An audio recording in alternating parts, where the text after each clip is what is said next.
Yaguas are really famous because when the first explorers came to the Amazon in the 1500s, from a distance they confused them. They thought that they were looking at women and not men because of the long head dress. It looked like long, like almost blonde hair all the way down, and also they had a dress skirt. It looked like Hawaiian, and having the bow and arrows ready to protect themselves. They looked like the really warrior Amazonas, like in the Greek mythology, Amazonas without a breast. They even probably thought that they reduced the size of the breast to have more ability with bow and arrows. We believe that that's how they picked the name of the river, Amazonas. I would like to welcome you to the Yagua Indian tribe. This is Mamerto, our chief, the cacique of this tribe. This guy here has a big family, and we're visiting his family and his small community of the Yaguas Indian tribe. In Peru, like I mentioned before, we have about 65 different tribes, ethnic tribes, and this is one of them. We will learn a little bit about their culture, have a little blog and demonstration. This is the main weapon, and it keeps all their darts in this quiver with the curare, the poison, ready to hunt. And we want to talk this a little bit after the demonstration here. Mamerto represents this community in this area. The house back there is their maloca. And many years ago, they used to live in a house like that, you know, really protected from the top all the way to the bottom, especially for wildlife and also from other Indian tribes, especially the kids and women. They will stay inside for protection.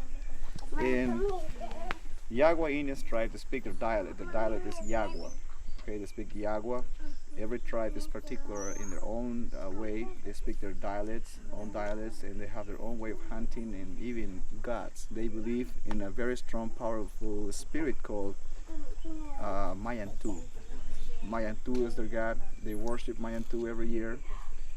The young generation around here, they believe now about Jesus, about God, about church because they go to school and they learn all of that in the schools, and missionaries influence. That's how they get to know about, you know, this Western world, and also about religion, about Jesus. Yes. Many years ago, there used to be many people here, maybe 150, 200, just in this single community. But what happened is all the young generation, all the teenagers, all these youngsters, they are moving out of this place for a better lifestyle, sometimes because of the influence of the Western people, mestizos or river people. They are moving away from here, marrying to the mestizos, marrying to the city girls. What we see here is basically the young generation and some of the older generation. You don't see many of the teenagers or young people because they're all out living in villages or in the nearest town like Indiana or Masan, or maybe Orellana, or probably Iquitos. Some go for education, or some just to make their living a little more better in the city or the nearest town or village. They do okay here. They're basically living out of farming and fishing and hunting. That's all what they do to survive here. But believe or not, most of the responsibility in the family goes to women. They take care of the house.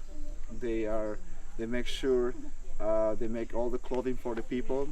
They carry the products from the jungle after harvesting. It means normally they make the plantation, they fish and hunt, but then here we see some women around here probably work more sometimes than the males here in this case. They make the pottery, the ceramic containers, they make their arts and craft, they do a lot of housework, and also they help also in fishing and also, let's say, harvesting and bringing their products from the farms to their homes. And also they love eating smoked, like grilled meat. You know, they hunt for venison, for maybe tapirs, capybaras, and they smoke the meat. Okay, and that's how also they preserve the meat, like salting the meat and also smoking the meat, and that's their favorite meal in their tribe. Before, every family used to be named after an animal's name in their dialect, maybe tapir or capybara, but in their dialect. Right. That was the way they were named, or they used to have their names in the old times. Now they have names like us, you know, maybe Frank, maybe Chris, or Troy, Cleaver, because of this modern world, okay, changing everything. Maybe in a few more years we won't really be able to see this because it's disappearing so fast, like in your culture, the Native Americans. The same way it's happening here. We were talking the other day with the shaman. He was telling us about how large in numbers they were before, but now it's getting all smaller and small. Okay, and maybe soon this will be just part of the history. Okay, the Yaguas or other tribes in the world.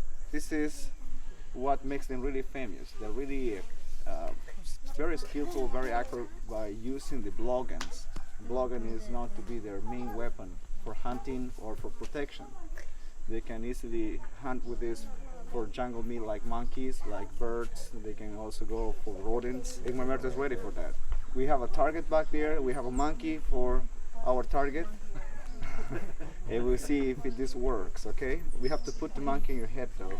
And close your eyes. And close your eyes. William Tell. Mamerto also is wearing a nice grass skirt made from the palm front and fibers. And he's also is wearing a headdress. You can see the headdress here. Many years ago they used to make it even longer. All the males, all the young guys and older guys, they have that headdress like a distinction, okay, in their community. And this guy is one of the most skillful guys by using the blog, and that's why he also represents his community. And also he is their father for a big generation here, and he knows something about also shamanism and herbal healing. He knows about the plants, and that's why he was chosen to be chief and cacique in this community. This is the quiver where they keep their darts, and this is just a single dart, and they put the kapok, the cotton silk, around the dart for better blowing, okay, for the compression of the air to blow the darts. And they use their piranha jaws. Here we can see the piranha teeth to sharpen their arrows, okay, their darts this way. They can do it this way, and that's the way they get this sharp point here. Okay. After doing that, they keep it ready here, and in this little bag they keep the cotton silk from the kapok tree. And now Mamerto is going to show us how he uses his blowgun.